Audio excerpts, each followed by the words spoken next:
Bienvenidos a la nueva reunión de la sección 23 de Derecho de Derecho de las Tecnologías de la Información y la Comunicación. Nuestro vicepresidente no ha venido porque es su santo. Pues de esto le felicitamos desde aquí y le deseamos que además, como es el Día del Padre, pues que lo pase muy bien con su familia.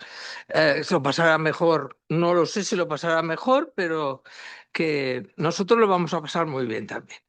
En la sesión de hoy vamos a discutir y pensar, reflexionar sobre un tema que realmente nos preocupa a todos los que tenemos una relación más o menos cercana con el tema de la justicia, tanto da que sea uno abogado, letrado, magistrado. Tenemos todos en la cabeza la problemática del uso de la inteligencia artificial. Y para ayudarnos a reflexionar, intervendrán Juan Pedro Quintana Carretero, que es magistrado del Tribunal Supremo, y Alfonso Rincón González Alegre, que en este momento es director del Gabinete Técnico. La reunión la va a coordinar Dmitry Berberov, vicepresidente en este momento del Tribunal Supremo. Les agradezco mucho a todos que, a pesar de ser el Día del Padre y esas cosas, hayáis accedido, además con unos cambios por razones, algunos personales, etcétera, que hayáis accedido a tener esta reunión con nosotros y ayudarnos a la reflexión sobre esta cuestión. Muchas gracias y sin más preámbulos voy a dar paso para que dirija la sesión. Muchas gracias, Encarna. Buenas tardes. La verdad es que es un placer estar aquí en la Real Academia de Jurisprudencia y Legislación y estar acompañado, por estos magníficos juristas. Yo a Encarna, pues desde luego le tengo mucha admiración y mucho afecto y es así. Es así. Entonces, como decía Encarna, vamos a intentar analizar, en realidad lo van a hacer tanto Juan Pedro Quintana como Alfonso Rincón, qué aplicaciones, qué utilización tiene lo que llamamos inteligencia artificial en el ámbito de la justicia, en el ámbito de la justicia. Y lo vamos a hacer, por supuesto, desde una perspectiva jurídica, porque son grandes juristas, ambos son magistrados especialistas de lo contencioso administrativo, y lo vamos a hacer también desde una perspectiva práctica. Yo creo que qué implicaciones tiene. ¿Qué es este concepto de inteligencia artificial? Yo creo que quizá sería bueno, ¿no?, comenzar con eso. Paso a presentar a los ponentes. Juan Pedro Quintana es magistrado de la Sala Contenciosa Administrativa del Tribunal Supremo desde el año 2025. Tiene una trayectoria brillantísima, brillantísima. La verdad es que no necesita presentación porque todos, yo creo que lo conocéis. Ingresa en la carrera judicial en el año 88, obtiene la especialización de lo contencioso administrativo en el año 1996 y pasa, digamos, por distintas tribunales, ¿no? El TSJ de Navarra, luego Juzgados Central de lo Contencioso Administrativo de la Audiencia Nacional, la Sala de lo Contencioso Administrativo de la Audiencia Nacional y preside la Sala de lo Contencioso Administrativo del Tribunal Superior de Justicia de Madrid desde el 2016 hasta febrero del 2025, casi 10 años. Yo quiero destacar que fue director responsable del área contencioso-administrativa del Gabinete Técnico del Tribunal Supremo desde el 2007 al 2013. Bien, colaborador habitual en revistas jurídicas de prestigio, docente, etcétera. Él va a tratar aspectos, digamos, un poco comentando, ¿no?, unos aspectos generales sobre lo que es el concepto de inteligencia artificial y comentábamos, él fue el ponente de la sentencia de 11 de septiembre de 2025, que creo que todos conocéis, ha tenido una repercusión extraordinaria en España y fuera de España, y fuera de España también. Es el control del algoritmo Bosco con relación a la delimitación de lo que es el bono social, ¿no? Esto creo que es muy interesante porque, en el fondo, que es un poco lo que comentábamos al principio, ahí subyace la necesidad de un control judicial. Es decir, se trata, en definitiva, de aunar una serie de conceptos, ¿no? Tales como transparencia, justificación, etcétera. La sentencia, precisamente, lo que declara es la necesidad de que la Administración ofrezca, muestre, exhiba, enseñe, en definitiva, el llamado código fuente del algoritmo. Bien. Por otra parte, tenemos a Alfonso Rincón. Alfonso es también, como decía, magistrado especialista de lo contencioso administrativo y actualmente es el director del Gabinete Técnico del Tribunal Supremo. Colabora, por supuesto, diariamente con todas las salas, con los presidentes. Yo mismo tengo también la satisfacción, ¿verdad?, de trabajar, ¿no?, de colaborar prácticamente día a día con Alfonso. Tiene también una trayectoria muy amplia. Ingresa en la carrera judicial en el año 2004. En el 2009 aprueba la especialización de lo contencioso administrativo y se va al Tribunal Superior de Justicia de Las Palmas, la Sala de lo Contencioso Administrativo, y luego pasa al TSJ de Madrid, a la Sala de lo Contencioso del TSJ de Madrid. Yo destacaría de su trayectoria los 7 años, quizás tuviste 7 años de letrado en el Tribunal Constitucional. Ha adquirido una experiencia, por lo tanto, bueno, ya desde luego la trayectoria, como digo, es francamente brillante. Y entonces Alfonso va a tratar precisamente también aspectos de delimitación de lo que es conceptualmente la inteligencia artificial, qué aplicaciones tiene desde su punto de vista jurídico, el reglamento de la Unión Europea y también supongo que aludirás a la instrucción aprobada recientemente por el Consejo General del Poder Judicial en enero de este año, ¿no? La instrucción sobre la utilización de sistemas de inteligencia artificial, porque hay varios, efectivamente, es un ámbito plural, ¿no? Sistemas de inteligencia artificial en el ejercicio de la actividad jurisdiccional. Bien, pues sin más demora, le cedo la palabra a Juan Pedro Quintana. Habíamos comentado, si os parece, más o menos 25 o 30 minutos, si os parece bien, para poder dar paso posteriormente al coloquio. Cuando quieras, Juan Pedro. Muchas gracias, buenas tardes. En primer lugar, mi gratitud por la invitación para participar en este foro de debate, que yo creo que es relativamente informal y que nos permitirá mantener un diálogo sobre las cuestiones que nos conciernen hoy. Y para mí es un honor hacerlo bajo la copresidencia de Encarnación y de amigo Dimitri, que me ha dedicado a halagos absolutamente inmerecidos, fruto de la amistad y del corporativismo, ¿verdad? Más que otra cosa. Yo, como decía Dimitri, cuando me encomendaron compartir con ustedes algunas reflexiones sobre estas cuestiones, me dijeron que lo más importante era abordar el examen de alguna sentencia del Tribunal Supremo que examinara el principio de transparencia algorítmica. Solo hay una, por tanto no era muy difícil detectarla. Pronto habrá otra. Se emitió un recurso el 10 de septiembre del 25 donde lo que se cuestiona es el acceso al código fuente de la aplicación informática utilizada para el sorteo de tribunales en procesos selectivos para acceder a la condición de funcionario público en la Comunidad Autónoma de Madrid.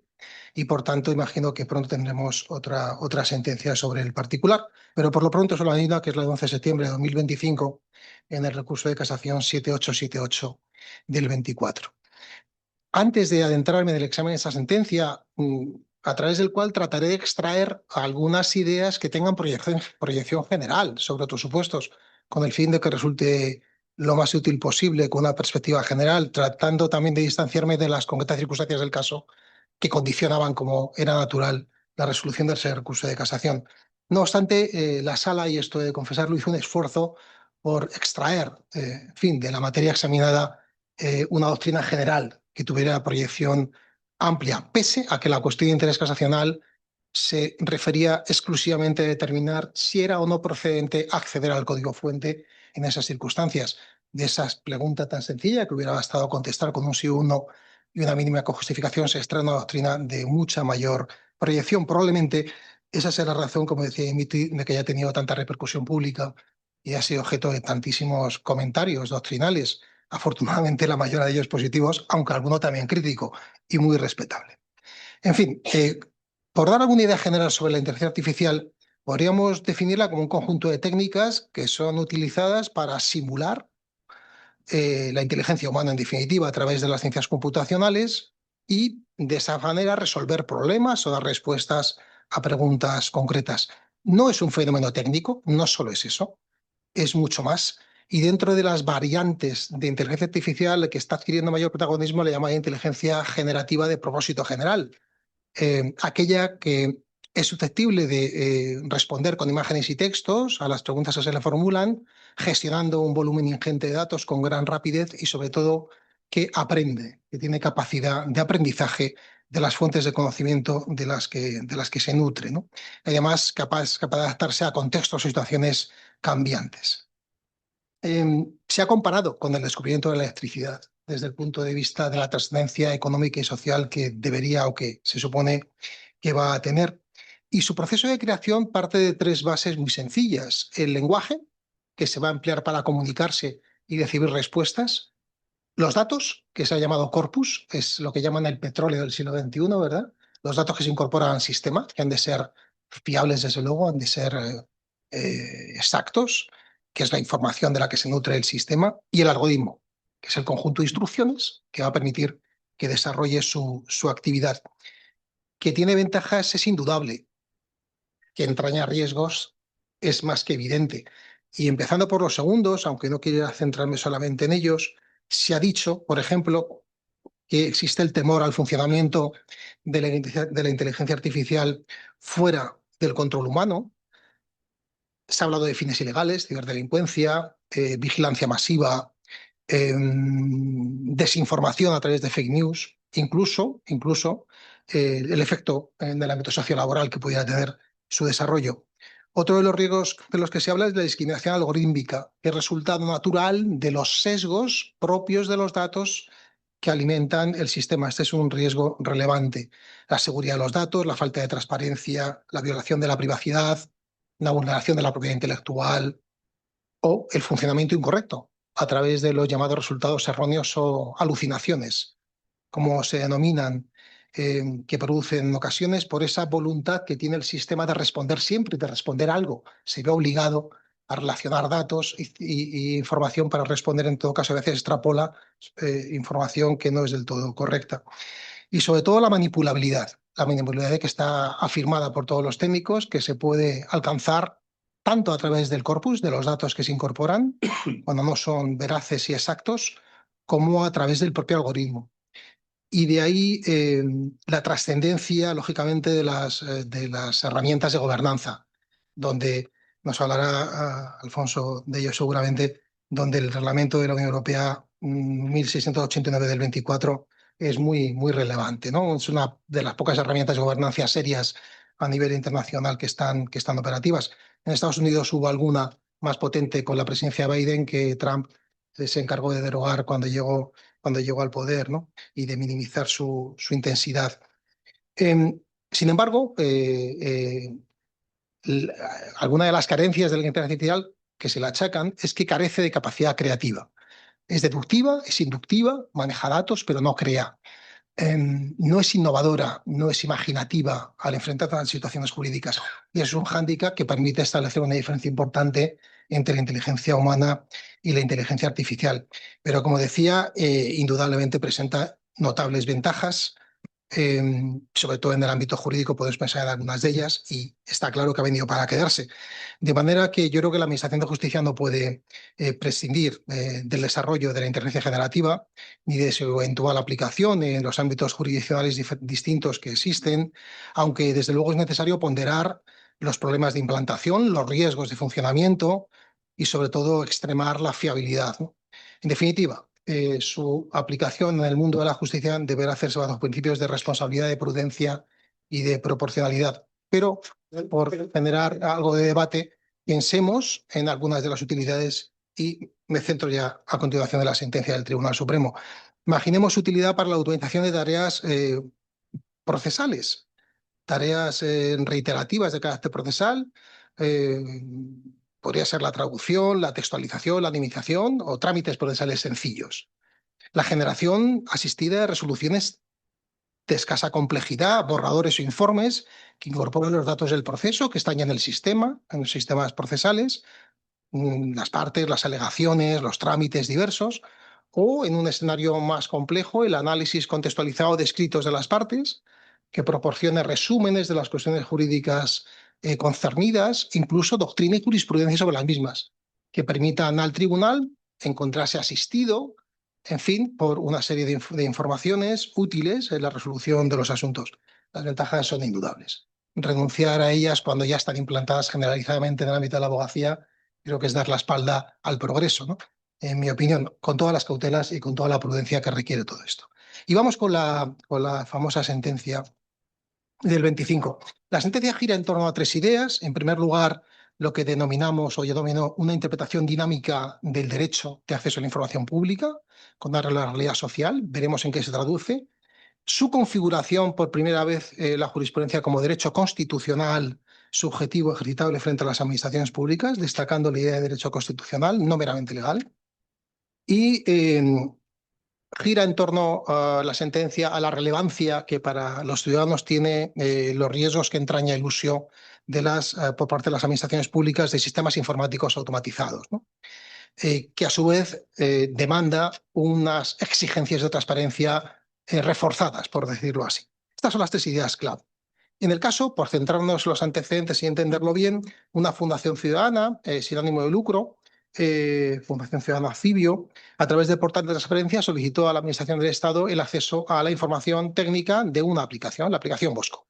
Es una aplicación que tiene por objeto asistir a las compañías reguladoras en la determinación de qué solicitantes del bono social cumplen los requisitos para ser considerados consumidores vulnerables o vulnerables severos y, por tanto, gozar del derecho al descuento en la tarifa eléctrica que supone el reconocimiento del bono social. No recibió respuesta a su demanda. Entre las peticiones que hacía se incluía el acceso al código fuente y a otros aspectos técnicos de la aplicación. Entendiendo desestimada por silencio administrativo la petición, se dirigió al Consejo de Transparencia y Buen Gobierno, que estima en parte su pretensión, deniega el acceso al código fuente y permite el acceso al resto de aspectos técnicos de la aplicación que solicitaba, amparándose en el derecho a la propiedad intelectual. Esta resolución administrativa es recurrida y es desestimado el recurso en primera instancia por un juzgado central de contencioso administrativo y por la Sala de la Audiencia Nacional en segunda instancia. Y comenzaré por el final. ¿Qué jurisprudencia fija la sentencia? Y luego veremos cómo se argumenta el tránsito o el camino hacia esta jurisprudencia. Bien, la sentencia parte de la interpretación de la regulación legal del derecho a acceso a la información pública, artículos 14 y 16 en particular de la Ley de 2003, del artículo 42 de la Carta de Derechos Fundamentales de la Unión Europea y del artículo 105 de la Constitución, y hace otras afirmaciones complejas e importantes. La primera es que el derecho a la información pública trasciende su condición de principio rector de la actuación de las administraciones públicas y constituye un auténtico derecho constitucional ejercitable como derecho subjetivo frente a las administraciones públicas, que deriva de exigencias de democracia y transparencia e inseparablemente unido al Estado democrático y de derecho que consagra el artículo 1 de la Constitución. La segunda afirmación es que el derecho a la información pública adquiere especial relevancia precisamente ante los riesgos que entraña el uso de las nuevas tecnologías en el ejercicio de las potestades públicas o la prestación de servicios públicos, como ocurre con el empleo de estos sistemas informáticos o aplicaciones de toma de decisiones automatizadas por las administraciones públicas. En estos casos, dice la sentencia, esa actividad automatizada debe conllevar exigencias de transparencia de los procesos informáticos seguidos en dichas actuaciones con el objeto de proporcionar a los ciudadanos información necesaria para su comprensión y el conocimiento de su funcionamiento, lo que en ocasiones, y esto es importante, en ocasiones puede conllevar el acceso a su código fuente, a fin de posibilitar la comprobación de que el sistema algorítmico de esa aplicación se ajusta a las previsiones normativas de aquellos criterios o normas que debe aplicar. Y la tercera afirmación se refiere al caso concreto, y es que la Fundación Ciudadana Cibio tiene derecho a acceder al código al código fuente de la aplicación Bosco, precisamente para poder conocer las operaciones diseñadas para la concesión del bono social y comprobar que se ajustan precisamente al marco normativo aplicable en cada caso. El examen de esta sentencia exige tener algunos conocimientos sobre algunos aspectos técnicos que muy brevemente voy a esbozar. Una actuación administrativa automatizada es una actuación de la administración pública elaborada a través de medios electrónicos sin intervención directa de ningún funcionario y a través del procedimiento legalmente establecido. No exige la aplicación de inteligencia artificial de ninguna de las maneras, en principio, ¿no? El algoritmo es el conjunto de instrucciones o de operaciones ordenadas que conduce a una respuesta o a la ejecución de una determinada tarea. Y el código fuente es la traducción al lenguaje informático, al lenguaje de programación de esas operaciones.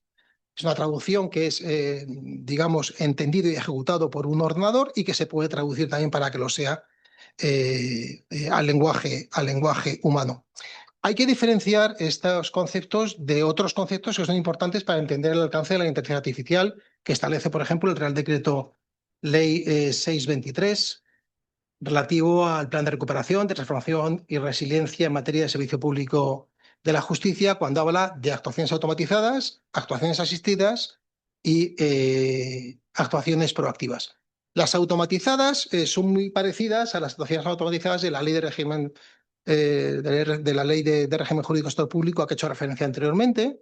Se refiere a actuaciones procesales producidas por un sistema de información adecuadamente programado, sin necesidad de intervención humana, pero de carácter muy básico, como puede ser la declaración de firmeza de una resolución una vez transcurrido determinado plazo. Las actuaciones proactivas son actuaciones automatizadas, por tanto carentes de inteligencia artificial, que permiten generar avisos o efectos directos que pueden tener relación en otros procedimientos, alertas, ¿no?, por decirlo así, o avisos determinados.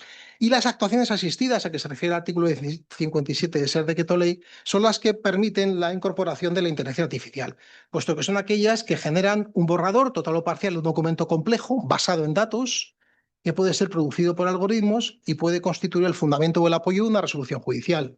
Se exige, en el caso de que se utilicen actuaciones asistidas, la verificación, la validación por parte del juez fiscal o letrado de la Administración de Justicia que se vea concernido por esa resolución. De manera que es importante conceptualmente distinguir los planos para entender dónde hay y dónde no hay inteligencia artificial. Dicho esto, la sentencia realmente lo que hace es extraer, por tanto, como digo, de la interpretación de ese marco legal al que hice referencia anteriormente, la configuración del derecho al acceso a la información pública como derecho constitucional, derivado de esas exigencias de democracia, transparencia y vinculadas al Estado económico, al Estado democrático y de derecho.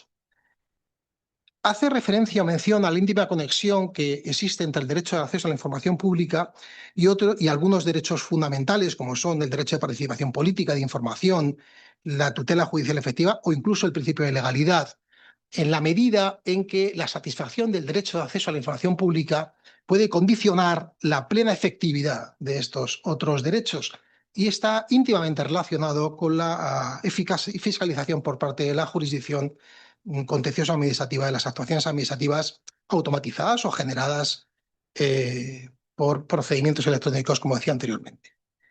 Hace hincapié, además, en la sentencia, en su discurso, en que la configuración del derecho al acceso que se ha expuesto, de acceso a la información pública, adquiere especial relevancia ante los riesgos que entraña el uso de las nuevas tecnologías y el empleo de sistemas automatizados de toma de decisiones, especialmente cuando, por parte de las administraciones públicas, especialmente cuando afecta al reconocimiento de derechos objetivos. En este caso se trataba además de derechos sociales.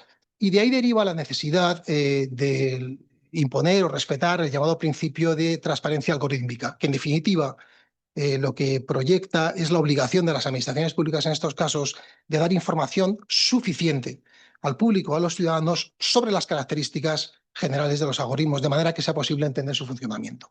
Eso puede conllevar el acceso al código fuente o no, en función de las circunstancias de cada caso.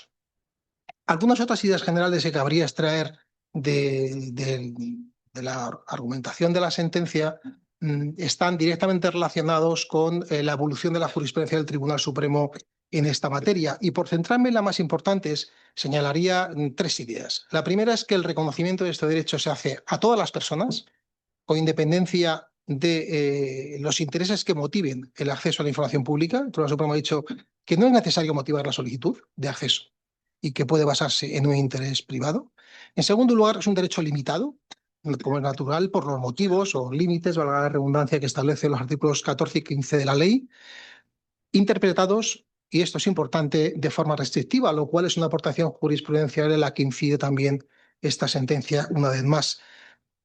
Interpretación de forma restrictiva que además se condiciona con la aplicación de los límites, como dice la propia ley, justificada y proporcionada a su objetivo y a la finalidad de la protección que se demanda en cada caso, lo cual exige una ponderación de intereses que en la práctica se echa de menos muchas veces en las resoluciones administrativas o judiciales que abordan estas cuestiones. Al final, la clave o una de las claves de la delimitación del derecho de acceso en este ámbito es la ponderación de los intereses. Por un lado, el interés de acceso a la información pública en las condiciones en las que se manifieste, en las circunstancias concretas de cada caso, y por otro lado, los límites, los derechos o intereses concernidos por esos límites que son dignos de protección y que aparecen expresamente reflejados en esos artículos 14 y 15 de la ley, de los cuales yo me atrevería a decir que los más aplicables o esgrimibles frente al acceso a la información pública en el ámbito de la transparencia algorítmica van a ser la seguridad y la propiedad intelectual. De hecho, hasta ahora son los que se han puesto sobre la mesa en la ponderación de intereses cuando se han planteado peticiones de esta naturaleza.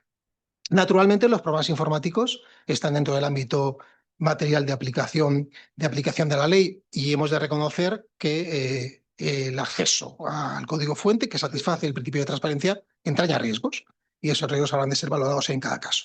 Si descendemos a la ponderación de intereses que hizo la sentencia, yo pretendo un poco alejarme de las circunstancias del caso, aunque es imposible prescindir de ellas, pero sí extraer algunos criterios generales que nos permitan atribuirles proyección general sobre otros supuestos hipotéticos donde se pretenda el acceso a un código fuente. Naturalmente, en la ponderación de intereses que aborda la sentencia, que se hace en dos frentes distintos, la propiedad intelectual, por un lado, y por otro lado, la seguridad pública, que son los límites esgrimidos en el debate procesal que se planteó en ese caso para impedir el acceso a la información pública. Bueno, pues en esa ponderación, por un lado, se afirma que no constituye una causa de exclusión del derecho de acceso por carecer de la relevancia necesaria, en este supuesto, la propiedad intelectual. Y eso se afirma sobre la base de dos planteamientos. En lo que atañe a la ponderación del derecho de acceso, de los intereses que representa el derecho de acceso, ese derecho constitucional, la sentencia se centra en las características del acceso concernido, es decir, el interés público en acceder al código fuente de una aplicación como la aplicación Bosco, con las características particulares que tiene. Fíjense que es una aplicación que condiciona el reconocimiento de derechos subjetivos de carácter social a los más desfavorecidos de la sociedad, precisamente, ¿no?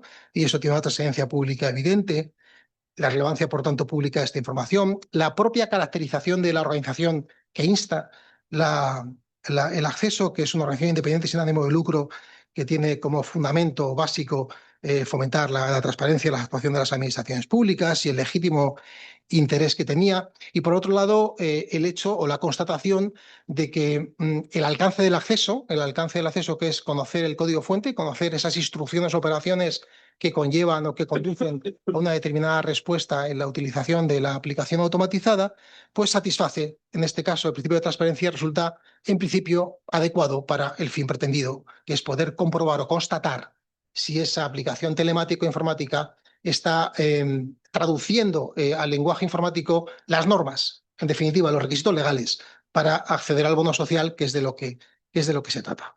Esto por un lado, ¿no? Pero por otro lado, se hacen algunas afirmaciones en la sentencia vinculadas ya no al caso concreto, sino a reflexiones generales en torno a la ponderación de intereses que yo creo sí son proyectables sobre otros supuestos. Por ejemplo, se dice que la sociedad o que existe una creciente demanda ciudadana relativa a la explicabilidad de las aplicaciones informáticas utilizadas por las administraciones públicas, así como de sus algoritmos, con la finalidad de garantizar la rendición de cuentas y la fiscalización de las decisiones de la Administración, que late en el principio de transparencia, como todos sabemos, y como garantía natural frente a la arbitrariedad y los sesgos discriminatorios en la toma de decisiones automatizadas. Se hace otra afirmación importante general, y es que en el caso de las aplicaciones informáticas automatizadas que no motivan las decisiones, que no expresan las razones por las cuales se toma una determinada decisión, como ocurría en este caso, evitar la opacidad del algoritmo o del código fuente es consustancial al Estado democrático de derecho. Una tercera afirmación importante es que se pone de manifiesto la precariedad del escenario regulatorio. Precariedad lo he añadido yo, no lo dice la sentencia, pero la tía esa idea del estado regulatorio o del escenario regulatorio actual en este ámbito. No hay ninguna autoridad independiente constituida que garantice el correcto funcionamiento de estas aplicaciones. En definitiva, esto naturalmente minimiza o reduce notablemente las posibilidades de fiscalización por los ciudadanos de su funcionamiento. Solo le queda el cauce del acceso público y, si no, el control judicial. Luego hay una reflexión importante acerca de la protección jurídica que proporciona la propiedad intelectual, que, como digo, es uno de los límites esgrimidos por la Administración. Se considera que cuando se trata de administraciones públicas, que son las que crean las aplicaciones informáticas automatizadas y, por tanto, los algoritmos, en cumplimiento de mandatos legales para desempeñar funciones públicas, ejercer potestades públicas o prestar servicios, la protección de esa propiedad intelectual se ha de ver sensiblemente atenuada en lo que atañe al reconocimiento y protección de las facultades patrimoniales, del derecho de autor en definitiva. Con lo cual se minimiza la trascendencia o los riesgos que pudiera haber de uso indebido del algoritmo o de explotación indebida infringiendo derechos de propiedad intelectual, o al menos se reduce en relación con lo que ocurriría en el mercado privado. Básicamente porque en esos escenarios la actuación de la Administración queda al margen de la lógica competitiva del mercado propio del ejercicio de esas facultades dominicales o de propiedad intelectual. Y por último, se hace una reflexión también curiosa acerca de que los riesgos de los perjuicios que pudiera conllevar el uso, digamos, no autorizado del algoritmo después del acceso, vulnerando derechos de propiedad intelectual, podría haberse minimizado simple y llanamente sometiendo al acceso a ciertas cautelas que en la práctica a veces se emplean, como la prohibición de difusión o utilización del código fuente para otras finalidades no autorizadas, como la advertencia expresa de la responsabilidad del que accede en el caso de que incumpla esta prohibición, la firma de compromisos de confidencialidad o de deberes de reserva cuando se accede,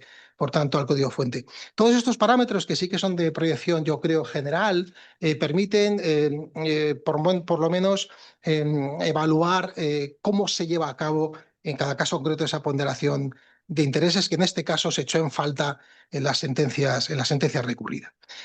Hay otro aspecto que se aborda, que es el de la seguridad.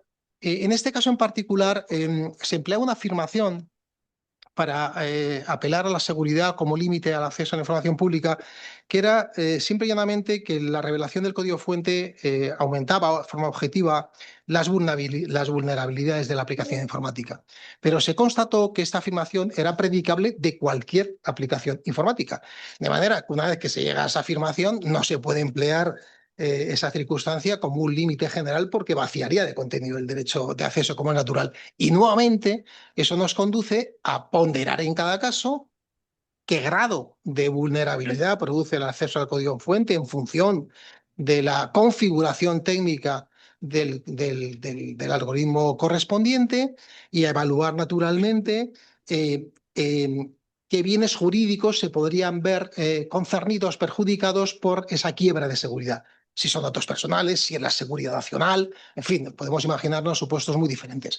En función de esa ponderación de intereses podremos concluir si en un determinado caso un riesgo de seguridad como el que hemos comentado es irrelevante a los efectos de bloquear el acceso a la información pública o puede no serlo. En este caso, dadas las características de la aplicación de que se trataba, la finalidad, el alcance limitado que tenía ese acceso al código fuente, puesto que no permitía el acceso a datos personales directamente, y la ausencia, en el caso concreto, de caracterización de los informes técnicos de la gravedad de esa quiebra de seguridad, pues conducía a no dotarle, digamos, de eficacia limitativa para el derecho de acceso. Pero podrían imaginarse otros escenarios. Imaginemos que esta es una aplicación destinada al reclutamiento de agentes del CNI. pues evidentemente todos pensaríamos que la seguridad en ese caso, si se viera concernida, habría que tratarla con mucha más cautela. De manera que el acceso al algoritmo en todos estos supuestos va a depender, en definitiva, digamos, como consecuencia del principio de transparencia en el ejercicio de acceso a información pública, va a depender, en definitiva, de la ponderación de intereses en cada caso. Y finalmente, con estos planteamientos, la sentencia decidió estimar el recurso de casación y reconocer el derecho a la Fundación Ciudadana Civio a acceder al código fuente concernido. Como he comentado al principio, hay otro asunto admitido el 10 de septiembre del 25 que también nos obligará a pronunciarnos sobre esta cuestión. Curiosamente, en este caso más reciente, el recurrente es el Consejo de Transparencia y Buen Gobierno, que se dirige contra las sentencias que, estimando el recurso de la Comunidad de Madrid, impiden el acceso al código fuente que había sido reconocido por el propio Consejo de Transparencia y Buen Gobierno en la reclamación administrativa que se había presentado. La razón de que en ese caso sea el Consejo de Transparencia y Buen Gobierno el recurrente en un asunto tan parecido como el que estamos comentando, donde también se alega propiedad intelectual y seguridad, es que el Consejo de Transparencia y Gobierno, después de dictar las resoluciones concernidas por la sentencia del caso Bosco, cambió de criterio. Cambió de criterio y comenzó en fin, una senda dirigida a potenciar, a maximizar el principio de transparencia algorítmica en estos casos, en una línea, bueno, yo creo que muy similar a que luego se recoge la sentencia con mucha más profundidad, naturalmente. En fin, yo creo que con esto he cumplido el tiempo, escrupulosamente creo, y les doy las gracias por la atención.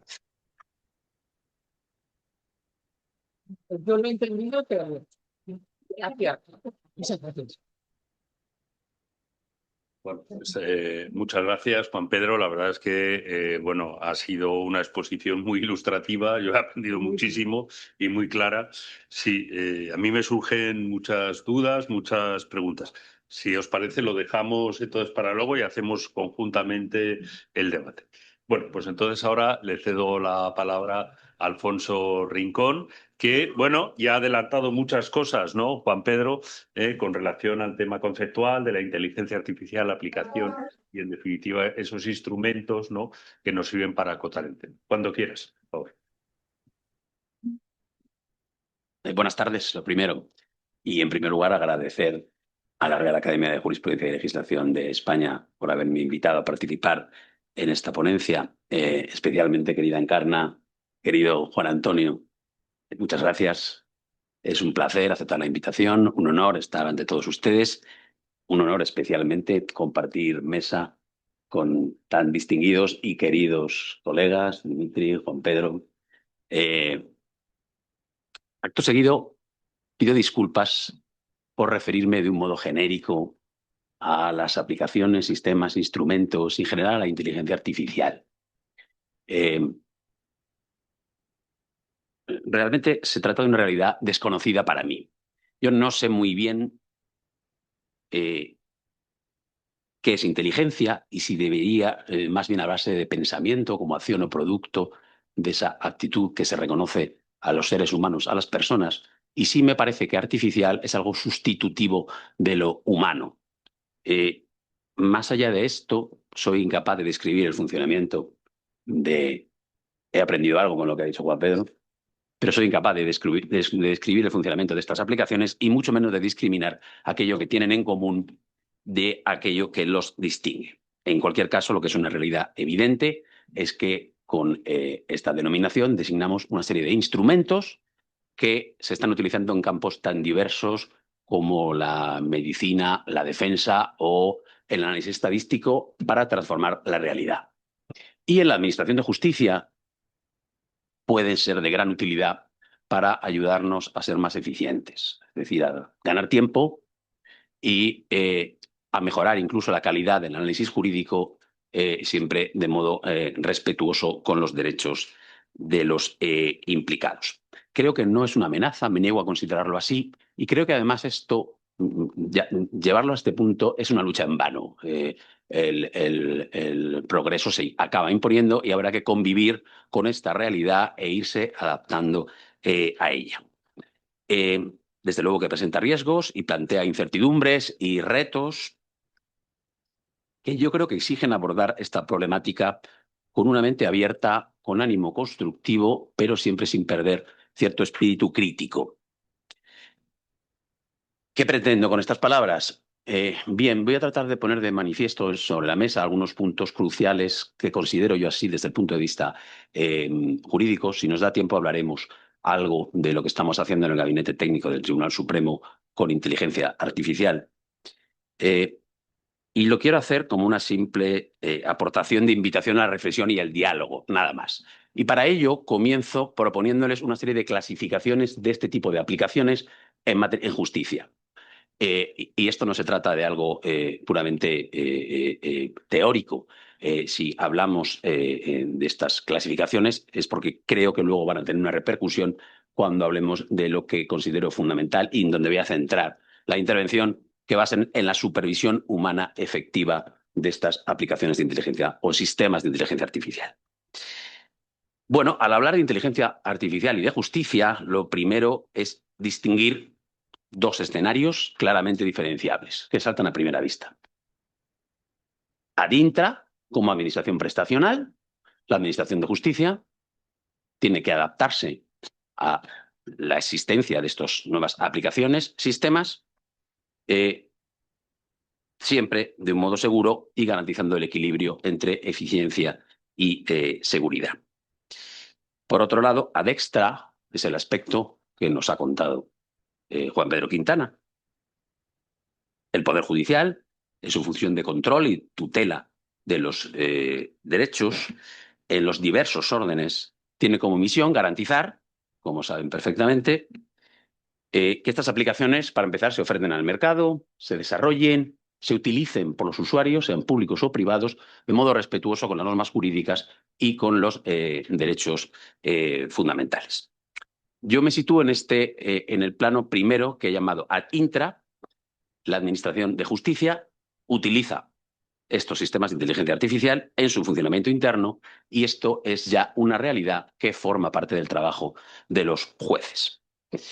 Acto seguido, lo primero que tengo que advertir es que esta primera división, ad intra y ad extra, es más aparente que real y lo acaba de demostrar la ponencia de Juan Pedro al hablar del famoso Real Decreto Ley 6/2023 de tan infame nombre, que no repito, porque estos conceptos del artículo 57, del que luego hablaremos, son conceptos judiciales.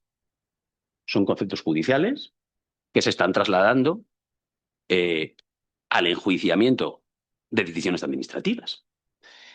Y además, por otra razón muy simple, los jueces también controlamos el trabajo de otros jueces a través de los recursos. Y este es precisamente el grueso de la tarea que tiene encomendada, como bien saben, el Tribunal Supremo.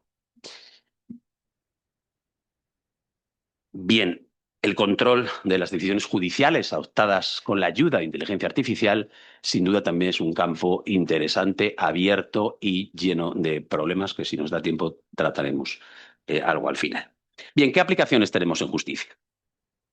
En primer lugar, cabría distinguir entre los sistemas aplicados en justicia a las aplicaciones que yo llamaría genéricas de las específicas. Las aplicaciones genéricas son aquellas desarrolladas para tareas comunes y que se ofrecen a los jueces por las administraciones prestacionales. Es el caso del Kendog, dependiente del Kendog, ofrecido a los jueces en la intranet del Poder Judicial, que tiene aplicaciones de anonimización, tiene aplicaciones de resumen y de diálogo con documentos. Y es el caso de las aplicaciones genéricas que ofrecen, según los territorios, bien el Ministerio de Justicia, caso de la versión del copilot que nos ofrece a los jueces dependientes del Ministerio, o las comunidades autónomas. Me consta que algunas comunidades autónomas están desarrollando sus propias aplicaciones genéricas de inteligencia artificial. Tienen mucho que avanzar, esta es la verdad, si quieren luego hablamos sobre el tema. Las aplicaciones específicas son aquellas que, prestadas también por las administraciones públicas, tratan de abordar aspectos concretos, problemas específicos de determinados procedimientos y de órganos judiciales. Como les decía, si nos da tiempo hablaremos algo de lo que hacemos en el Tribunal Supremo, pero hay en marcha dos proyectos de aplicaciones de este tipo en el ámbito de la Sala de lo Civil. Uno tiene que ver con la resolución automatizada de cuestiones de competencia muy simples y muy repetitivas, y otro tiene que ver con la clasificación de recursos de casación en litigación en masa en materia civil. Se trata de que esta clasificación genere lotes, series de asuntos para darles una respuesta homogénea y común a todos ellos. Si nos me da tiempo, comentamos, o si acaso en el debate, algo sobre esto. Desde otro punto de vista, las aplicaciones de inteligencia artificial en justicia pueden incidir en la tramitación del procedimiento, en la fase procedimental, o pueden incidir en la decisión del asunto o de cualquiera de sus incidentes. En cualquiera de estas dos fases, y esta es la tercera clasificación relevante, las aplicaciones de inteligencia artificial pueden cumplir una función auxiliar o una función principal. En la fase de procedimiento, la tramitación automatizada se llama mediante robots, se está convirtiendo en una realidad en determinadas categorías o tipos de asuntos, se está tratando de implantar en materia de transporte aéreo, por ejemplo, en reclamaciones de indemnizaciones fundadas en overbooking y en retrasos de vuelos, en que un mismo vuelo genera un mismo retraso, una misma causa genera decenas de damnificados que reclaman una indemnización, por ejemplo. Y se está utilizando también en la fase inicial del procedimiento monitorio. Lo que hace la aplicación es verificar los requisitos intrínsecos de la petición inicial y del documento que se acompaña y genera un requerimiento de pago. No es más que esto. La utilización auxiliar o complementaria se plasma, por ejemplo, en la comprobación de requisitos intrínsecos de los documentos, demandas, recursos, comprobación de poderes, incluso requisitos externos de algunas actuaciones procesales, como pasa con los plazos en los recursos.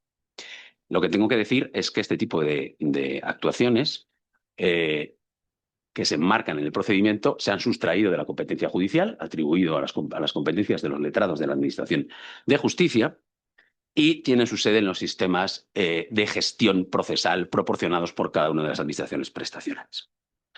Pero también en la fase de decisión, estas aplicaciones pueden cumplir una función auxiliar o una función principal, básicamente dirigida a la elaboración de decisiones. Son los borradores de resolución a los que me referiré específicamente un poco más adelante.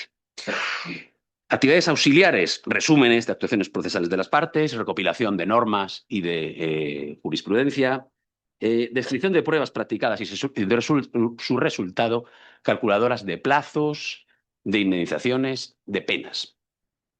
Un ejemplo característico es la llamada calculadora 988, implantada en el ámbito del Tribunal Supremo y de la Audiencia Nacional para la refundición de condenas. Se trata de una aplicación de inteligencia artificial diseñada a partir de un algoritmo creado sobre los criterios establecidos en el artículo 988 de la Ley de Enjuiciamiento Criminal, 76 del Código Penal y en el acuerdo del Pleno no jurisdiccional de la Sala Segunda del año 2018 que fijó estos criterios para la acumulación de condenas. La aplicación toma como referencia las sentencias por orden cronológico de fechas, hace todos los cálculos posibles de los bloques de acumulación, tomando como referencia las sentencias cuyos hechos sean anteriores a una determinada fecha y nos da la solución más favorable al reo. Bien, todas estas aplicaciones genéricas específicas de tramitación, de decisión, auxiliares principales, todas estas aplicaciones, repito, son sistemas de alto riesgo sometidos a requisitos rigurosos. Aún así, la supervisión humana, que es exigible en todo caso, no puede regir con la misma intensidad en todos los casos, o así lo entiendo yo, porque hay que tener en cuenta, y se ha apuntado, que una exigencia de control humano exhaustivo puede llevarnos a hacer inútiles estas técnicas.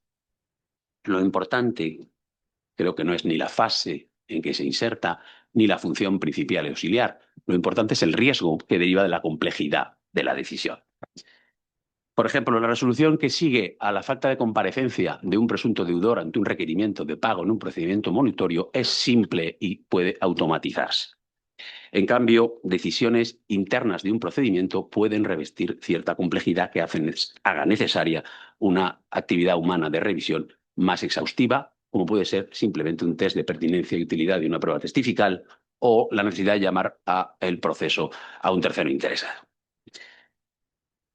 Bien, recientemente el Consejo General del Poder Judicial ha aprobado la Instrucción 2/2026 sobre utilización de los sistemas de inteligencia artificial en el ejercicio de la actividad jurisdiccional. Esta instrucción arranca del artículo 230 de la Ley Orgánica, que es un precepto que habilita al Consejo a dictar instrucciones generales de uso de nuevas tecnologías de obligado cumplimiento por parte de los jueces y magistrados. Pero parece que la instrucción pretende mucho más. Da la impresión al leerla uno que aspira a ser un verdadero reglamento, muy reclamado por otra parte, y que responda a las exigencias establecidas por el reglamento de la Unión Europea. Recuerdo que el Reglamento de la Unión Europea sobre inteligencia artificial califica expresamente como sistemas de alto riesgo los destinados para ayudar a una autoridad judicial en la investigación e interpretación de los hechos y de la ley, así como en la garantía del cumplimiento del derecho a un conjunto concreto de hechos o a ser utilizados de forma similar en una resolución alternativa de litigios. Bien, esta instrucción es un primer paso, que sin duda creo que es importante, pero desde luego también creo que no será en absoluto el último. Contribuye a generar certeza demandada por los jueces sobre los que los jueces podemos hacer o no podemos hacer, qué aplicaciones podemos utilizar, solo las suministradas por las administraciones prestacionales, es necesario o no un control del tratamiento de datos de carácter personal al hacer uso de estas aplicaciones. A la vista de instrucción, no siempre y cuando se utilicen los sistemas suministrados por la Administración prestacional, aunque me consta que esta materia ha sido objeto de alguna consulta en el Consejo. Otros aspectos, la instrucción ha optado por la cautela en grado máximo. Así, y en ello me centraré después, el control judicial de los borradores, dice la instrucción, debe ser completo. La supervisión personal debe ser completa. Bueno, lo primero que surge a la vista de esta instrucción, el primer problema que plantea es su fuerza normativa. ¿Qué es esta? ¿A quién se dirige y qué es?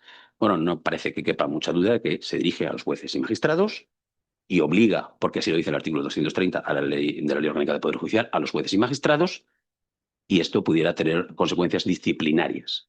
Pero quizás aquí se queda su fuerza normativa. Desde luego, lo que parece claro es que no es canon de validez de las sentencias en ningún caso. Y esto es importante que se entienda. Se han hecho muy conocidos algunos casos en que el uso indebido de la inteligencia artificial ha llevado a que determinadas sentencias citen jurisprudencia, citen sentencias inexistentes o con contenidos irreales. Bien, que esta práctica puede merecer algún tipo de corrección en el orden disciplinario, desde luego no supone que la sentencia, que la resolución carezca de validez, siempre y cuando la decisión, por supuesto, sea correcta. ¿Vale? Esto es como el juez que aplica una norma derogada que coincide con la norma Piclave y acierta también. Esta sentencia es correcta, ¿vale? Luego volveremos sobre esto. Bien, ¿qué requisitos tienen estos sistemas de inteligencia artificial y, sobre todo, cómo efectuamos el control de sus resultados? Todos los instrumentos de inteligencia artificial tienen que reunir las exigencias establecidas en el reglamento de la Unión Europea. La instrucción, esta que hemos citado, 2/2026, lo que nos dice es que todos los sistemas aplicables en el ámbito judicial, en el ámbito del ejercicio de la actividad jurisdiccional, que las administraciones prestacionales pongan a disposición de los jueces, serán objeto de un control de calidad y auditoría por parte del Consejo General del Poder Judicial, y que además solo podrán ser utilizadas en el marco de los usos permitidos previstos en la propia instrucción. También se establece que el Consejo General del Poder Judicial ejerce las funciones de control y supervisión de la utilización de sistemas de inteligencia artificial en todo aquello que afecte a las operaciones de tratamiento de datos personales efectuadas con fines jurisdiccionales. Bien, pero como decía, más allá del control de calidad y de tratamiento de datos por parte del Consejo, que además en esta materia contará con la asistencia técnica de la Agencia Española de Supervisión de Inteligencia Artificial, me interesa el control de sus resultados y, sobre todo, el principio de control humano efectivo, que, como sabemos, es un derecho de los destinatarios y una correlativa obligación de estos sistemas de inteligencia artificial de alto riesgo. Entiendo que, además, en nuestro caso, está implicado el derecho fundamental a la tutela judicial efectiva del artículo 24 de la Constitución. Bien, según la instrucción, la utilización de sistemas de inteligencia artificial en el ejercicio de la actividad jurisdiccional estará siempre sometida a un control humano real, consciente y efectivo por parte de los jueces, sin que dichos sistemas puedan operar de forma autónoma para la toma de decisiones judiciales, la valoración de los hechos o de las pruebas o la interpretación y aplicación del derecho. Formulado en negativo, este principio se enuncia como el de no sustitución del juez. Repite la instrucción que la utilización de los sistemas de inteligencia artificial en ningún caso podrá sustituir a los jueces. Para la toma de decisiones, repite la valoración de los hechos o de las pruebas o la interpretación y aplicación del derecho. Pero a partir de aquí, este principio se aplica a todas las sistemas o aplicaciones de inteligencia artificial en justicia. Sin embargo, a partir de aquí, este control humano va a ser inmediatamente matizado según los usos y actividades. En las actividades que he llamado auxiliares, de ahí traigo lo que decía antes, se exige este control humano real, consciente y efectivo. ¿Cuáles son estas actividades auxiliares? Bueno, ya hacía referencia anteriormente, bajo mi denominación, la instrucción se refiere al resumen y localización de información jurídica, identificación normativa de jurisprudencia y doctrina, recuperación de antecedentes, análisis, clasificación y estructuración de información, documentos, datos, contenidos de las actuaciones, elaboración de esquemas, resúmenes, borradores de trabajo interno, que no son borradores de resolución. Esto no deja de ser, apoyo a tareas organizativas auxiliares y preparación del trabajo jurisdiccional. Bien, este tipo de actividades se corresponden, en efecto, con las denominadas por este Real Decreto Ley, de cuyo nombre no quiero acordarme, como actuaciones automatizadas y proactivas. Estas actuaciones automatizadas, es cierto que son la mayoría puramente mecánicas, aunque algunas no tanto. Algunas no son tan mecánicas, pero bueno, ahí lo dejo. Lo que me importa destacar es que en la actividad principal, que es la redacción de borradores de resolución, aparece un control reforzado. Esta actividad se corresponde con la actuación asistida en este decreto ley, cuya definición no repito porque ha sido dicha. Se trata de la elaboración a través de sistemas de un borrador que puede ser producido por algoritmos y puede constituir, dice la ley, o el decreto ley, fundamento de apoyo de una resolución judicial o procesal. La ley, el decreto ley, se refiere a resoluciones judiciales y procesales. Como sabemos, las resoluciones procesales son las de los letrados de la Administración de Justicia y no hace ninguna distinción, se refiere a todas. Por tanto, una vez en el terreno de las judiciales, ya sean de trámite o definitivas, de inadmisión, de fondo, más simples, más complejas. Todas las resoluciones están sometidas a los requisitos de este artículo 57 del decreto ley.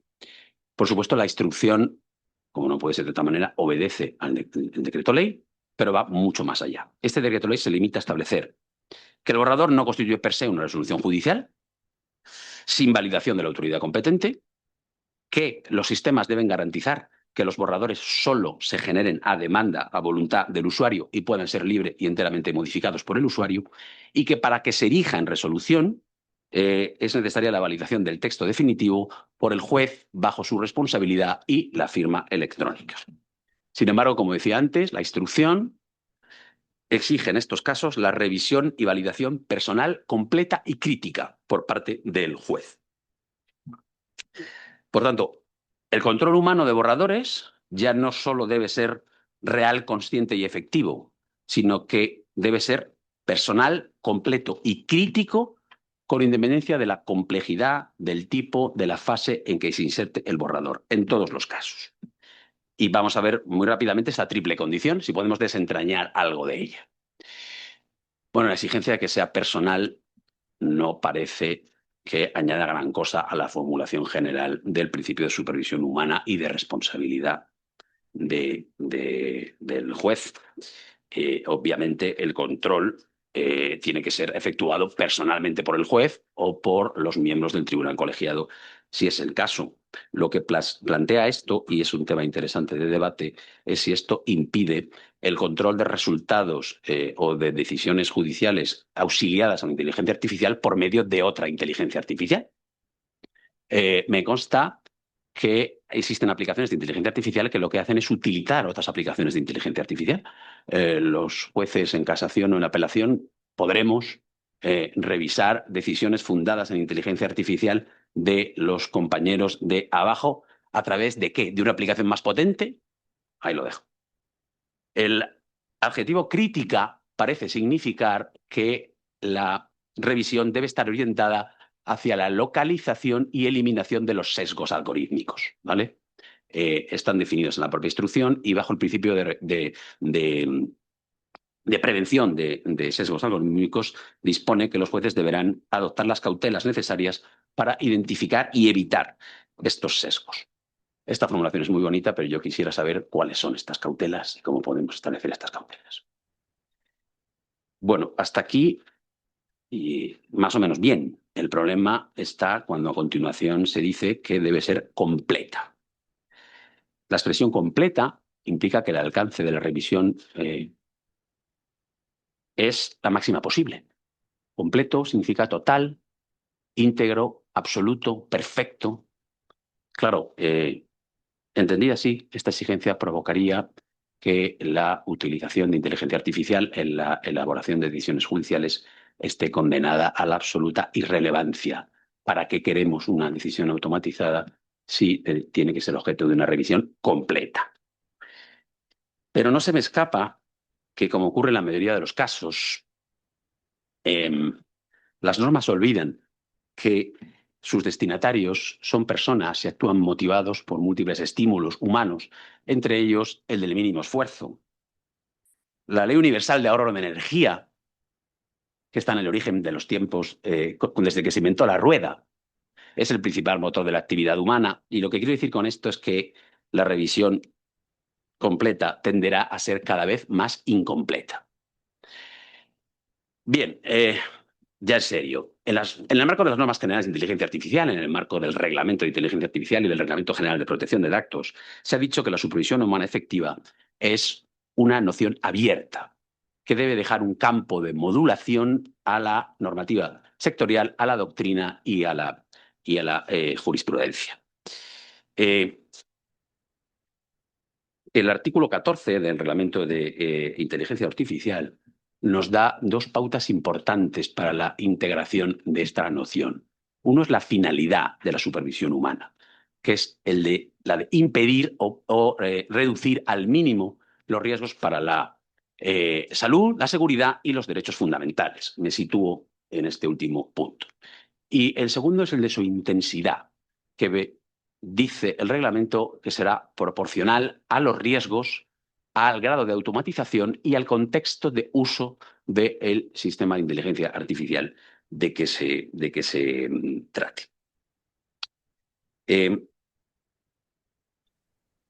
Bien, lo que se desprende aquí, a mi juicio, es que la exigencia de supervisión humana no puede ser igual en todos los casos, sino que será asimétrica. En definitiva, problemas simples, soluciones simples. Si el problema es complejo, será necesario arbitrar un sistema de revisión más exhaustivo. En justicia, una fórmula clásica y primitiva de automatización son los modelos, son las plantillas. Práctica avalada desde sus primeros momentos por el Tribunal Constitucional, siempre que se cumplan determinados requisitos.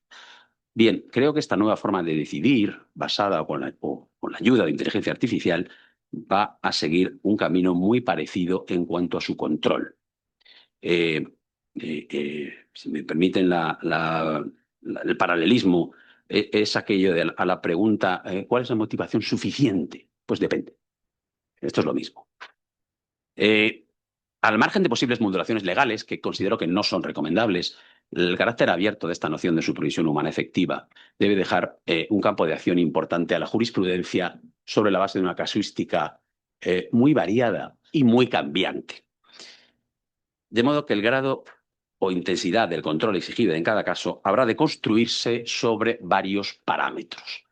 Debe considerarse el riesgo, para lo cual habrá de tenerse en cuenta no solo la probabilidad de error, que es el aspecto fundamental y que a su vez va a venir dado por la complejidad de la decisión, y por el estado de desarrollo tecnológico de la aplicación de inteligencia artificial que utilicemos. Debe considerarse además la gravedad del daño potencial que pueda producirse en caso de error y las posibilidades de corrección, de reparación y de minoración. No todos los borradores son iguales y, por tanto, no todos pueden recibir un mismo tratamiento. En el caso de resoluciones judiciales, creo que debe tenerse en cuenta la fase en que se insertan, las posibilidades jurídicamente admisibles. Es decir, ante la falta de pago, ante un requerimiento de pago en un procedimiento monitorio, hay muy poquitas alternativas jurídicas admisibles de la ley y, por tanto, esto habrá de tenerse en cuenta. La importancia del tema, por razón de la materia, por razón de la cuantía, por razón de la repercusión social, etcétera, etcétera. Y, por supuesto, y fundamentalmente, la complejidad de la decisión. Y la complejidad de la decisión en justicia va a depender de varios factores, pero existen dos que saltan a primera vista. Uno es si hay hechos controvertidos, si es necesaria una valoración de la prueba, y el otro es si hay jurisprudencia sobre casos similares. La ponderación conjunta de todos estos factores es lo que nos puede dar el nivel, el grado de supervisión humana exigible a estas decisiones procedentes, a estos borradores procedentes de inteligencia artificial, y este debe ser el canon de validez que tengamos que aplicar. Por ejemplo, las decisiones de las cuestiones de competencia de las que hablábamos en el Tribunal Supremo pueden ser muy simples o más o menos complejas, pero en cualquier caso, la función que cumplen se satisface con la mera opción por una de las alternativas de los que plantean los dos jueces. De modo que, incluso en caso de error, el daño es inexistente o mínimo. Control humano completo, en fin. Los jueces creo que tendrán que hacer de entrada una autoevaluación de su propio comportamiento a la hora de revisar estos borradores y, por supuesto, también para revisar las resoluciones de otros jueces en vía de recurso. Termino ya con ánimo de suscitar el debate. Les formulo al hilo de la instrucción alguna cuestión. La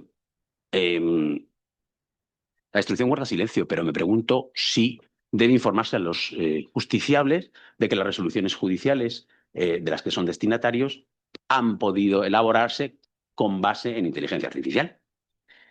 Ligado a lo anterior, la revisión humana puede ser un control de motivación, simplemente, y relacionado con esto, lo que les preguntaba antes, ¿es posible un control de los resultados de inteligencia artificial con otra inteligencia artificial y cómo articulamos este control?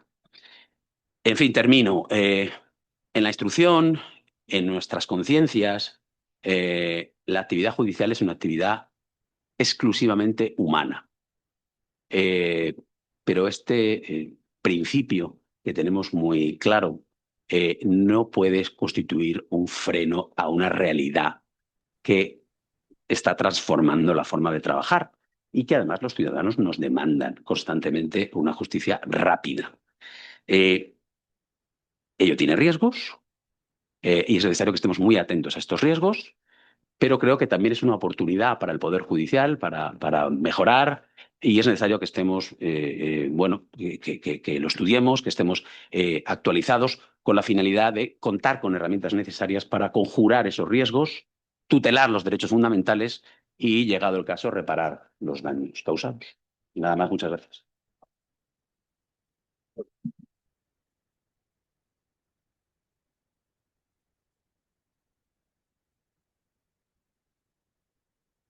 Bueno, muchas gracias, Alfonso. La verdad es que también a mí me surgen muchas dudas, ¿no? Es lo que decía antes, pero bueno, desde luego la exposición ha sido absolutamente clara, ¿no? Y muy precisa, muy conceptual. O sea, francamente, bueno, a mí me ha encantado, ¿no? Abrimos el debate. A ver, tenéis... público tiene la palabra. Yo agradeceré bueno, que se formulen dudas, cuestiones, preguntas. Por favor.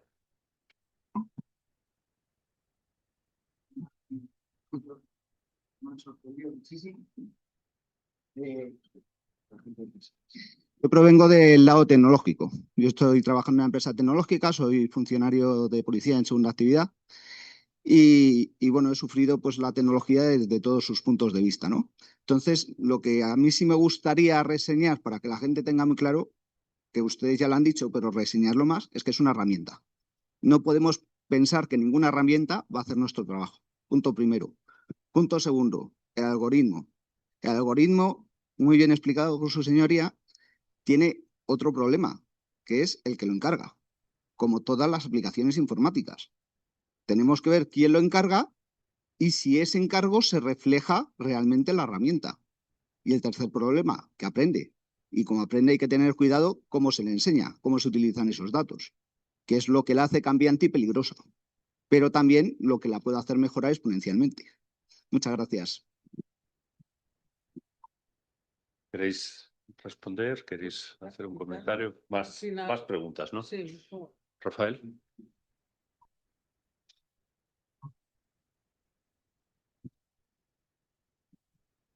Bueno, en primer lugar, quiero felicitar a los ponentes porque es una materia tan interesante que nos deja con más dudas que certeza a la hora de abordarla. Bueno, yo quería invocar una cuestión en mi condición de ex juez. Yo sé que el Alfonso Ricón ha establecido una serie de parámetros y de comportamientos para controlar la bondad, la racionalidad de estas actuaciones. Pero mi pregunta va en el siguiente sentido. ¿Puede realmente un juez controlar de una manera adecuada los resultados de la inteligencia artificial? Recientemente ha habido un abogado que ha metido en una demanda una sentencia que no existía. Eso puede ocurrir en la propia sentencia si se le pide a la inteligencia que redacte la sentencia. Mi preocupación como juez y como ciudadano es qué medios puede utilizar el juez que juzga para controlar que no se está incurriendo en un error o en una falsedad, porque es decisivo. Es decir, yo comprendo que habrá asuntos más o menos importantes, pero para el que demanda, su asunto es tan importante como el que más. Entonces, eso es lo que me preocupa a mí, que pueda haber algún tipo de decisiones que lo introduzca la inteligencia y que no sean controlables por el juez. O sea, ¿qué mecanismo va a utilizar el juez para que sea una sentencia adecuada y correcta? Sí, sí.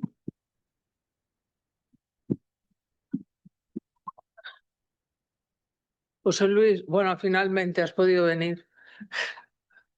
A ver, yo te querría hacer una pregunta, una hipótesis, una hipótesis solo.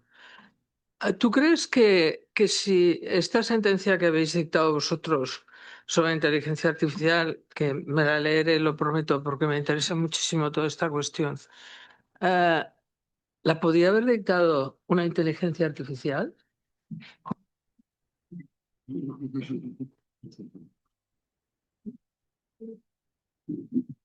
Sí que hay. Muchas gracias y ante todo enhorabuena por las ponencias que generan efectivamente muchísimas dudas. Y me generan dudas tanto desde el punto de vista del derecho administrativo puro y duro como de la aplicación de la tecnología a la justicia. En cuanto a la exposición del magistrado Quintana, de Juan Pedro Quintana, sobre la sentencia interesantísima, a mí se me plantea una duda no tanto de la tecnología como de la naturaleza del derecho de acceso. Esa sentencia da un paso importantísimo en cuanto a la naturaleza del derecho de acceso. Yo llevo años abogando porque se reconozca como derecho fundamental el derecho de acceso y no simplemente un principio del 105 o un derecho que no esté a la altura de otros derechos como por ejemplo el derecho a la protección de datos. Pero ese paso que se ha dado de reconocerlo un derecho constitucional, no simplemente de construcción legal, eh, puede permitir dar el paso a considerarlo como un derecho fundamental, incluso amparable. Y si es así, encajado o conectado con qué artículo de la Constitución. Yo creo que sí que sería posible. Otro, el tema que se ha planteado también incluso un poco a raíz el encargo de la inteligencia artificial del algoritmo. Y no es ya el acceso, sino la naturaleza jurídica del algoritmo. Hay quien ha escrito que el algoritmo es un reglamento. Yo no creo que sea un reglamento, pero esto nos lleva a la elaboración del algoritmo y no solo al acceso al código fuente, sino a la transparencia en la elaboración misma del algoritmo, como Andrés Box, por ejemplo, ha defendido, yo creo que también de modo un tanto exagerado. Y luego, también en relación con Alfonso, enhorabuena a los dos, por supuesto. Y Alfonso, me ha parecido interesantísimo todo lo que has planteado, la supervisión, y plantearía dos cuestiones. Una, ¿hasta dónde puede llegar, lo has apuntado también, el derecho a conocer el algoritmo? Y en relación con el 22, el artículo 22 del RGPD, el derecho a conocer la lógica del tratamiento. Un particular podría preguntar acerca de la lógica del tratamiento en la elaboración de una sentencia, por mucho que sea un simple borrador. Y luego, un poco también línea, ¿cuál es, más pedestre pero importantísima, cuál es, lo comenté antes con Javier, cuál es la posición del CTAG en todo esto? El CTAG de la comisión, ¿se garantiza realmente la independencia judicial o hay alguna intromisión administrativa en el uso de la inteligencia artificial por parte de los jueces y tribunales? Gracias, José Luis. Creo que hay más preguntas. Bien. Celia, me parece que había... Celia había levantado. Bueno, Sí, está él con el micrófono y así ya. sí. Hola, Economía de esfuerzo, ¿no? buenas. Lo primero de todo, enhorabuena por las ponencias. Soy Javier Sempere, soy el delegado de protección de datos del Consejo General del Poder Judicial y además es que he participado en la instrucción esta 2026 y bueno, digamos que también he tenido diversas conversaciones durante los años con el CTAG, ¿no? Entonces, todo esto lleva, está la instrucción, pero lleva mucho trabajo por detrás de años anteriores, ¿no? Me explico. Cuando se aprueba el Real Decreto Ley de nombre impronunciable, pero que es la Ley de Eficiencia Digital, el CTAG se atribuye la auditoría y el control de calidad del ámbito de justicia, ¿no? Ante eso, obviamente, en justicia lo que nos encontramos además que es una peculiaridad, es que son las administraciones prestacionales las que están programando, es decir, el Ejecutivo está programando algo que va a utilizar el Poder Judicial, ¿no? Entonces, ante eso, en el 2024, con el Consejo General del Poder Judicial anterior y promovido sobre todo por el vocal, que creo que es conocido amigo del moderador de la mesa, José Antonio Ballestero, el Consejo lo que saca es un informe que lleva al CTAG diciendo no, aquí la supervisión la va a hacer el Consejo General del Poder Judicial y parece que por ahora lo han aceptado, ¿vale? Pero ha costado bastante, está ahora el anteproyecto de ley, va a ser de gobernanza, va a ser el Consejo, etcétera. Un par de comentarios sobre la instrucción 2/2026. Si se espera que sea algo más, bueno, realmente podría serlo. Hay una parte que no se ha tocado, pero bueno, hay algo referido en la exposición de motivos al final, ¿no? Que es que las administraciones públicas las administraciones prestacionales tienen que cumplir una serie de requisitos, sobre todo aparecen en las últimas directrices aprobadas por el CPEG en diciembre del 2025. Se cita solo las directrices, pero no se cita exactamente. Por ejemplo, el caso de Copilot tiene que tener una serie de requisitos, ¿no? Que no se quede la herramienta la información. Solo se dirige la instrucción a los jueces y magistrados, a la carrera judicial, porque el Consejo todavía no tiene la supervisión en materia de inteligencia artificial.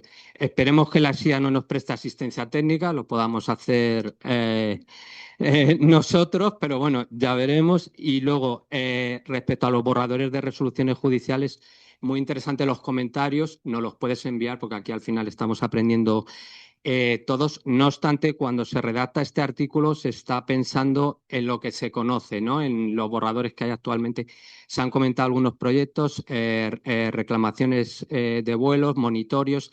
hay ámbito mercantil en Cataluña, y luego me parece que la Comunidad de Madrid está también con cárteles de coches, ¿no? Lo que se está pensando aquí sobre todo es que esto no acabe, en estos casos que se conoce, en una decisión automatizada, ¿no? Porque entonces estaríamos sustituyendo la labor del juez. Y por mi parte, pues nada más. Gracias. Bien. Celia.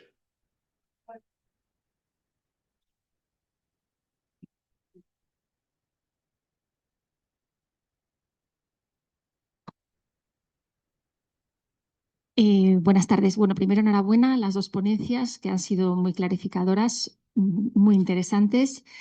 A mí me han surgido muchas dudas, pero bueno, solo voy a plantear una de todas ellas en relación con la utilización de la inteligencia artificial como medida de apoyo a la decisión.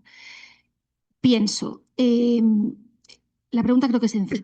En la medida en que se utiliza una misma herramienta como apoyo a la decisión por parte de los diferentes jueces y magistrados, si todos beben de esa misma fuente, ¿no se abocará a una mayor homogeneidad en las decisiones que, por una parte, puede entenderse desde un punto de vista positivo como igualdad en la aplicación de la ley, pero también una mayor pobreza jurídica?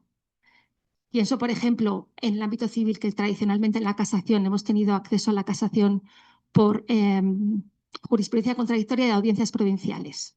Y eso enriquecía muchísimo. Pero ¿en qué medida esto pues, podría llegar a desaparecer, ¿no?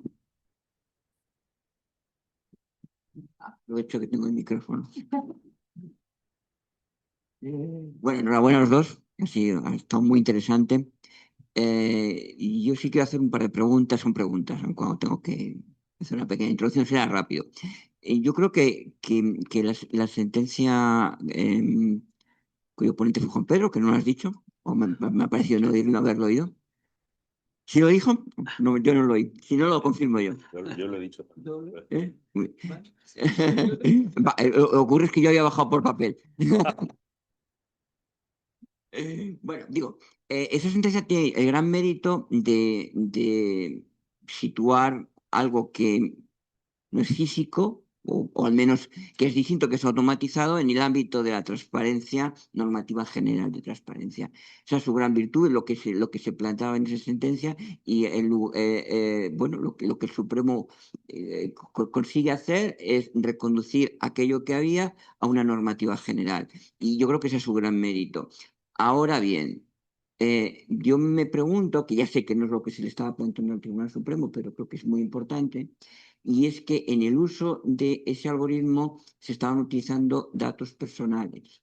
Es decir, no solo es un tema de transparencia, que lo era para el Supremo, porque es lo único que le planteaba, puesto que quien planteaba el recurso no era el titular de los datos, pero lo que es cierto es que en ese tratamiento había datos personales. Y eso nos lleva a una situación nueva, y es, ¿qué ocurre cuando se están usando datos personales en algoritmos? Ya no podemos ir a la normativa de transparencia, habrá que buscar otra normativa. Y el artículo 22, que citó José Luis Piñar antes, y que no se había citado antes, no me ha parecido oír, reclama una normativa específica. El artículo 22 del Reglamento de Protección de Datos reclama una normativa específica con garantías específicas que no tenemos. Es decir, el mismo asunto que resolvió el Tribunal Supremo en la sentencia de tu ponencia, enfocada correctamente a la transparencia, ¿qué solución habría tenido si el recurrente hubiera sido uno de los señores solicitantes o señoras solicitantes cuyos datos personales estaban siendo tratados? ¿Cuál habría sido la normativa de referencia que se hubiera usado? La normativa de transparencia no habría sido, desde el punto de vista de la defensa de sus datos personales, me refiero. Y la misma idea de la presencia de datos personales yo se la quería formular a Alfonso. En la instrucción yo no aprecio los datos personales por ningún lado. Creo que trata el algoritmo, trata la inteligencia artificial como un producto que beneficiará la aplicación rápida de la justicia, lo cual es imprescindible. Pero claro, es que hay datos personales que están siendo tratados. Y vuelvo al tema, y por eso quería plantear la misma cuestión.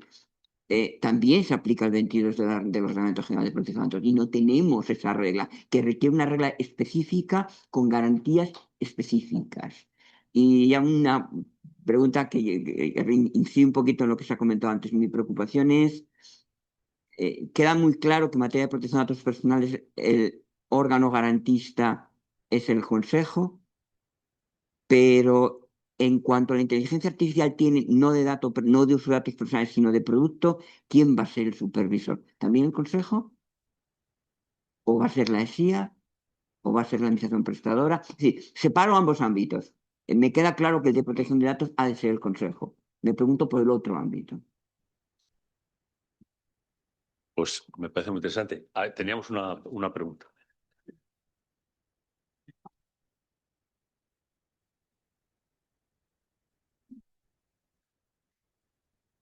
Sí, muchísimas gracias a los dos ponentes que han sido extraordinarios y esclarecedores. Mi pregunta es en relación con la sentencia del Tribunal Supremo en relación con el acceso al código fuente. Y obviamente la sentencia es correctísima, ¿no? Pero mi pregunta va hacia si el riesgo de que se generalice una regla simplona que pase a decir siempre se puede acceder al código fuente. Lo digo porque el reglamento de inteligencia artificial sí regula el acceso al código fuente y lo regula para los sistemas de alto riesgo y dice que las autoridades de supervisión solo pueden solicitar el código fuente después de haber intentado muchas otras cosas sin éxito. Después de haber solicitado a la persona que está introduciendo en el mercado el sistema de inteligencia artificial de alto riesgo, había pedido aclaraciones y sin éxito. Es decir, solo en ese caso, como último recurso, cabe pedir el acceso al código fuente. Y la explicación es que el código fuente a veces son millones de páginas de documentos y cambia todos los minutos, no todos los días, todos los minutos. Si uno quiere el código fuente yo qué sé, pues de Copilot, cambia todos los minutos y son 2 camiones de páginas, ¿no? Entonces, efectivamente, en una aplicación muy sencillota de actos administrativos automatizados en los que hay 3 reglas y con las 3 reglas se solucionan, pues obviamente esas 3 reglas están en el 105 de la Constitución, es el derecho al acceso a información pública, es fácil, la ponderación de intereses conduce a que se entregue. Pero quizás pueda haber otros casos en los que las actuaciones administrativas, incluso automatizadas, no ya judiciales, porque las automatizadas judiciales son muy sencillas, muy simples, pero las administrativas pueden ser más complejas. Y en esos casos, quizás habría que matizar que el acceso al código fuente no es una cosa automática, que hay que hacer esa ponderación de intereses y que a veces no será proporcionado. Y que también el reglamento de inteligencia artificial, que es una norma comunitaria, hay que tenerlo en cuenta. También que establece unos pasos previos antes de pedir el código fuente. Bien, pues si os parece, cedo la palabra. Yo he hecho no una recopilación, pero un poco he apuntado las preguntas, ¿no? Y bueno, las reflexiones, ¿no? Se ha hablado de que efectivamente el algoritmo es una herramienta, ¿no? ¿Cómo aprende? ¿Cómo se le controla? ¿Cómo se controla por parte del juez si hay una falsedad, en definitiva, ¿no? En este tipo de programas. ¿Hasta dónde se puede llegar si la inteligencia artificial podría, hombre, jurídicamente no, pero desde el punto de vista técnico, ¿hasta dónde puede llegar realmente? Porque igual es que, yo estoy convencido, yo creo que tampoco conocemos todas las aplicaciones, al menos, desde luego, ¿no? Eso es, o sea, ¿hasta dónde se puede llegar? ¿Qué grado de evolución tiene la tecnología en la actualidad? Tema del derecho de acceso, también importantísimo. Bien, es un derecho fundamental. En la Carta, efectivamente, el artículo 42 de la Carta y la posición del CTAG, que luego, pues también un poco luego se ha comentado, ¿no? Es decir, ¿quién supervisa? También lo decía Juan Antonio, ¿no? ¿Quién supervisa? Supervisa la Administración, supervisa el Consejo, etcétera. La homogeneización del mecanismo algorítmico, ¿no? Incluso del resultado. Bueno, pues, puede dar lugar a una pérdida, digamos, de esa riqueza argumental. En fin, se ha hablado de muchas cosas, ¿no? El tema de la incorporación de los datos, de los datos que has planteado, ¿no? Porque eso, bueno, pues habrá que ponerle... Ahí ya no estamos... mire, transparencia sí, pero es que estamos ante el tratamiento de datos que al final van a salir y se van a conocer, ¿no? Y finalmente, pues el principio este de la inmutabilidad del código fuente, es decir, el código fuente varía, cambia, no es constante. Y bueno, y es efectivamente pues un parámetro que es difícilmente asequible, ¿no? Por decirlo así. Pues cuando queráis vais... ¿Quién empieza? Como queráis, como queráis. Yo no sé si empieza por el final, pero tengo más fresco. La sentencia no aborda en absoluto un tema de IA y acceso a código fuente porque fuimos conscientes de las complejidades que supone. Esta es una aplicación automatizada muy sencilla, pero fuimos conscientes de que la complejidad que tiene el acceso al código fuente de una aplicación de IA es absolutamente diferente a la que tiene el acceso al código fuente de una aplicación automatizada que no cambia. Y efectivamente, los códigos fuentes de las aplicaciones de IA mutan constantemente, es una complejidad brutal. Y por eso el reglamento establece ciertas prevenciones, sobre todo para salvaguardar la proporcionalidad en el acceso. Pero yo creo que la sentencia constantemente hace referencia a la ponderación. Es que la ponderación es la clave al final en cada caso concreto. Y por eso en el juego de la ponderación de intereses es donde se puede determinar si es proporcionado el acceso o la limitación, la relevancia de los intereses en juego. Pero completamente de acuerdo. El escenario del acceso a código fuentes de la IA es un escenario sustancialmente diferente que va a requerir una profundización en este tema importante. Y en relación con el tema de los datos personales, claro, pasa lo mismo. En este asunto, la aplicación Bosco no permite el acceso a datos personales.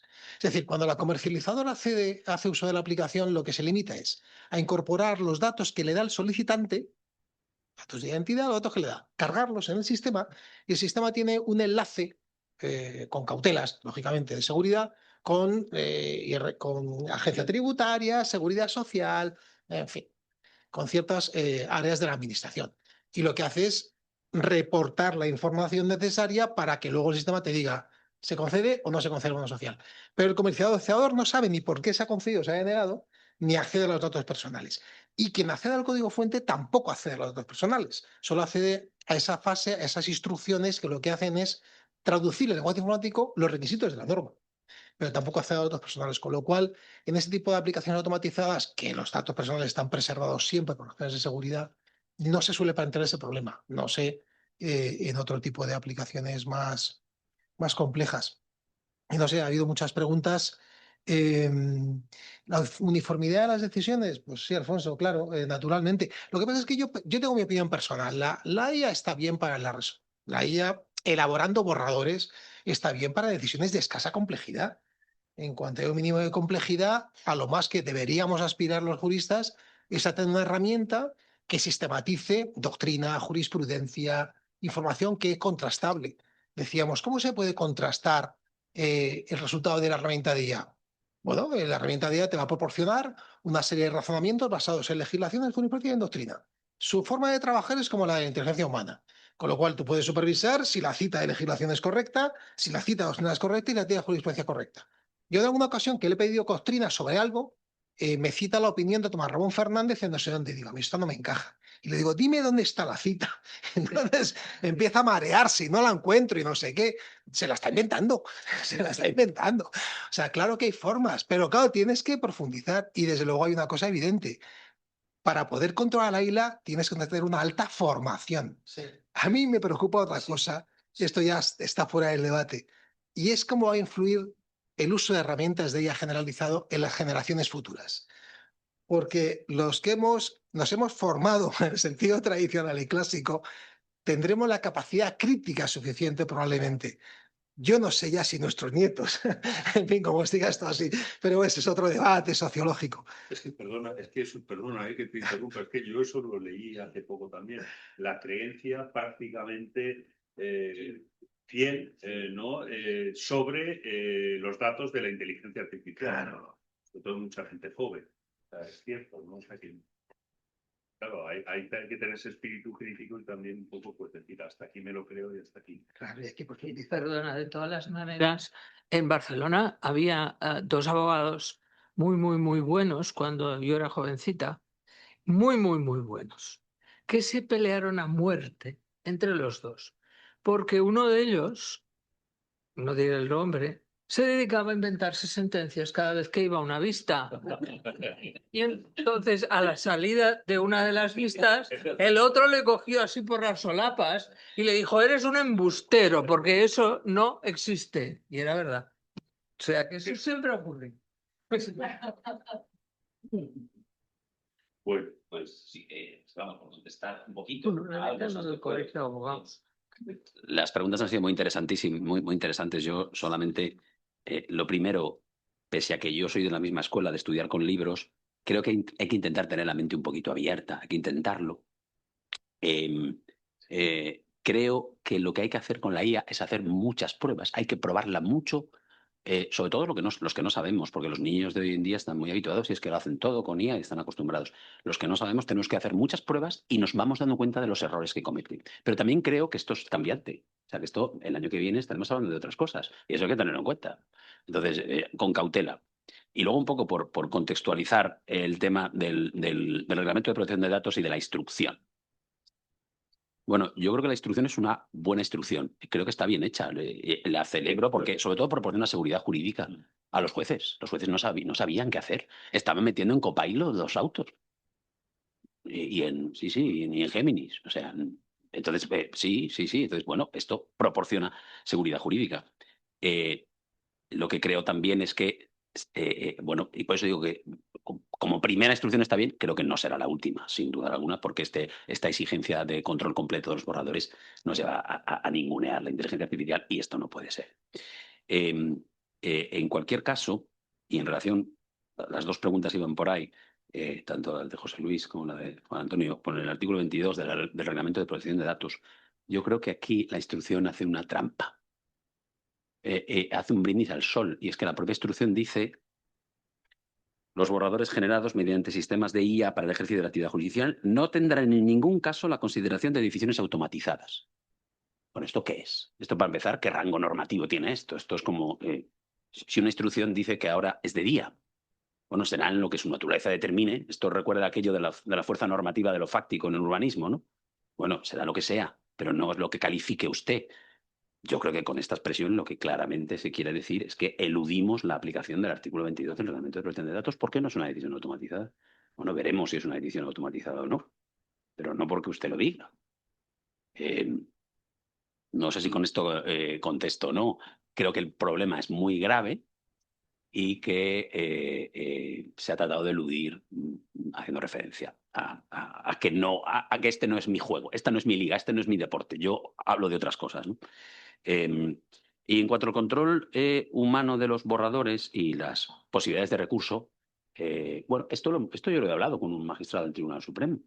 Es decir, vamos a ver si en el Tribunal Supremo nos ponen una IA más potente que el de abajo, porque claro, somos el Tribunal Supremo. Entonces, pues tenemos que tener una IA más potente. Bueno, esto no tiene ningún sentido.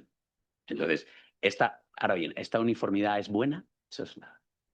Pero yo me hago la pregunta, si hacemos una encuesta a la población y les decimos que sus pleitos los va a resolver la IA, pero que van a tardar 3 meses, ¿tenemos muy claro cuál es el resultado? Porque yo lo dejo ahí, ¿eh? Estamos un poquito pagados, me parece a mí, de nosotros mismos y de la reserva de humanidad, y a lo mejor los seres humanos no somos tan buenos poniendo sentencias y desde luego no somos tan rápidos. O sea, que es que esto está haciendo que se resquebraje el sistema y tenemos simplemente que estar atentos. Yo no digo que nos vayan a sustituir, pero hay que estar atentos. No sé si he contestado algo. Bueno, pues tenéis más cuestiones, más preguntas. Sí, tenemos, ¿no? ¿5 minutos? 5 minutos. Sí, micrófono, por favor. Sí.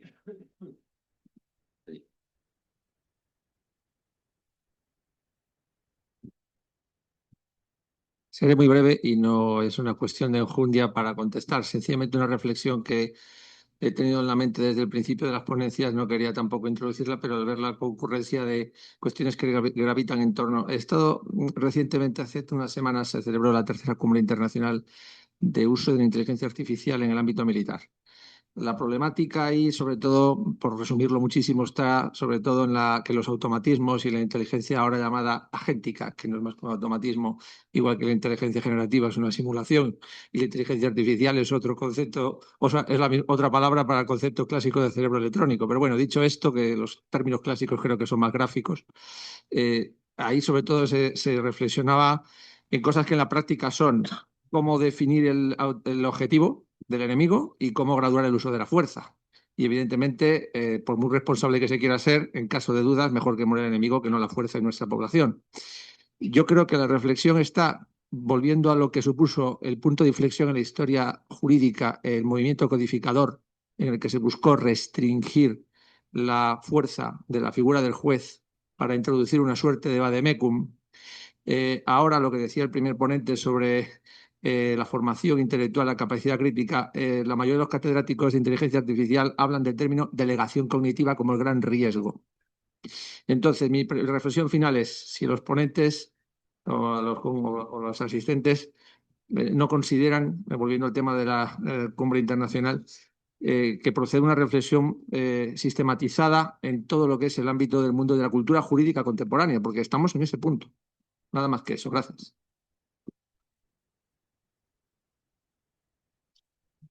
Sí, muchas gracias. ¿Qué consideráis? ¿Queréis comentar? Ustedes es habilitarnos frente a un escenario social y jurídico muy diferente al que tenemos. Estoy totalmente de acuerdo. No sé si esto se equipara a la codificación o no, pero desde luego que el escenario de trabajo en 10 años, yo estoy convencido de que no va a tener nada que ver con lo que tenemos ahora, a la velocidad que va. De hecho, las herramientas de IA ya han avanzado mucho. Llevan, ChatGPT, Copilot, llevan 1 año y pico, ¿no? En marcha, un par de años. Pues cualquiera que lo haya usado hace 2 años ahora, cualquiera que lo haya usado, que sea solamente para buscar información turística, me da igual, se da cuenta de lo que ha avanzado, de lo que ha aprendido el cacharro este y cómo ha progresado, cómo ha aprendido de entrenamiento y de la utilización de unos y otros. Con lo cual yo sí creo que va a haber hay un, fin, sociológicamente hay un debate muy intenso, pero no solo en el mundo jurídico, en todos. ¿El mundo biomédico? ¿Se va a utilizar la inteligencia artificial para priorizar a unos pacientes respecto de otros? ¿Por el grado de éxito, de previsibilidad de éxito de la intervención? ¿Se va a hacer eso? Por razones económicas debería hacerse. En fin, aquí hay un debate ético, filosófico y social de mucho calado, pero no sé si estamos en condiciones nosotros aquí ahora de abordarlo. Sí, sí. Una trascendencia brutal. Tal. Pero lo bueno es la reflexión, precisamente, ¿no? Yo creo el caer en la cuenta que realmente esto puede desbordarnos y también tener, yo creo que también depende de la responsabilidad de cada uno, ¿no? Siguiendo la propia instrucción. Oiga, lo que no puede ser es el principio, o sea, prohibición de sustituir la decisión judicial. Pero no obstante, el juez puede utilizarlo como instrumento de auxilio o apoyo para, pues eso, buscar jurisprudencia. ¿Y cuál es el límite? ¿Cuál es el límite? Porque al fin y al cabo, si tú encuentras un material que te convence, es lo que, en definitiva, sobre eso vas a justificar tu decisión final. O no, a lo mejor. Pero por un lado o por otro, quiero decir, muchas veces ese apoyo o auxilio lleva precisamente a la toma de decisión, ¿no? No sé, ¿queréis añadir algo más? Sí, yo creo que voy a añadir alguna cosa. Un poco como, digamos, para cierre de... A ver, puede haber decisiones que sean automáticas, ¿no? Yo creo que eso no es absurdo. Es decir, la cantidad de sentencias que en este momento, y lo digo por la sala primera, que es la que yo conozco, ¿no? Está poniendo a repetición de doctrina que yo creo que debe ser un tercio de las que dicta todas las semanas. Hay una parte, yo las recibo y agradezco mucho que me las manden, y hay un tercio que son swaps, cláusulas abusivas, no sé qué, todas son de repetición de doctrina, bueno, pues por las circunstancias económicas también de quienes están litigando. Bueno, aquí yo creo que caben, como has dicho tú, en el monitorio, incluso te diría en casos muy sencillos de derecho de familia, muy sencillos, en que los cónyuges estén de acuerdo, los padres estén de acuerdo en que verán a los niños no sé cuándo, pues a lo mejor también pueden funcionar. Pero yo me planteo lo que ha dicho Celia. Yo no he sido juez, yo no soy juez, aunque lo he sido durante los últimos años de mi vida. Yo soy catedrática de universidad. Y por tanto, durante, digamos que 40 años de mi vida, he estado pensando en derecho, que no es lo que hace exactamente el juez.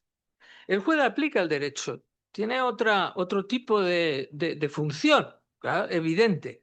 Pero el catedrático de universidad, si es consciente, si le gusta investigar, si le gusta enseñar, hace otra cosa, que es pensar en derecho. Muy bien. Por eso te he preguntado lo de la inteligencia artificial. Cuando te encuentras, por ejemplo, con un caso como digo por los que tuve yo, porque son los que uno piensa y experimenta lo que yo voy a decir ahora. Te encuentras con un caso en el que ha habido una norma internacional como fue el tema del convenio sobre las personas discapacitadas, ¿no? El Código Civil no había cambiado. Y entonces la sentencia que yo puse era una sentencia de interpretación en la cual se integraba dentro de la interpretación del Código Civil no modificado los principios del convenio de la discapacidad. Yo creo que Celia estará de acuerdo conmigo que esto es también esta es una función fundamental del juez, fundamental, cambiar la doctrina. Esto con la inteligencia artificial no cambia nada.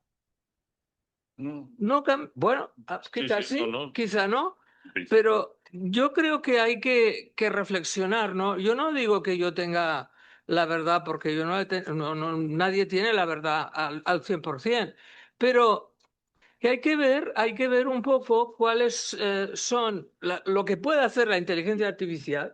Te puede escribir el Quijote, puede escribir un Quijote a partir del que ya está escrito. Pero lo que no puede hacer es inventarse el Hamlet. Y ahí está, ¿puede escribir la inteligencia artificial una ópera de Wagner? Cuando cambia todo, eso es lo que yo pienso que hay que reflexionar desde el punto de vista nuestro. Porque he acabado siendo juez, con mucho gusto por mi parte, porque me lo he pasado muy bien. Pero yo creo que hay una complejidad detrás de todo esto que, sobre todo, los que están en el Tribunal Supremo, te toca a ti, y los que están en el Tribunal Constitucional, de los cuales no hay ninguno, pues deberían reflexionar, porque no hace mucho que estaba leyendo, y con esto acabo, estaba leyendo en una cosas de estas que me gusta leer, así, de evolución de la forma de pensar y de la forma de trabajar de los juristas, de un italiano que se llama Salvi, que decía, hace 20 años nadie hablaba de ponderación y ahora todos hablamos de ponderación. ¿Por qué? Pues porque han entrado cosas nuevas que han hecho reflexionar a los jueces, a los profesores, a todo el mundo, y por tanto, cambiamos. Si la inteligencia artificial tiene que venir pues para las sentencias de repetición de doctrina, como aquellas famosas que dictó la Sala Tercera sobre, me parece que era lo de los camiones, ¿no? ¿Cuántas hubo? Miles. Y en derecho ahora en la Sala Primera, pues ya te digo, centenares o miles ya quizá. Miles. Claro, si es para eso tú, toda la inteligencia artificial del mundo. Pero claro, hay que saber discriminar, ¿eh? Y para eso solo servimos las personas, ¿eh? La inteligencia artificial todavía no llega aquí. Totalmente de acuerdo. Cierra tú. No, cierra tú. Bueno, pues muchísimas gracias a todos. Yo creo que ha sido extraordinariamente interesante y muchas gracias también por todas las aportaciones y el debate que ha habido. Gracias, Encarno.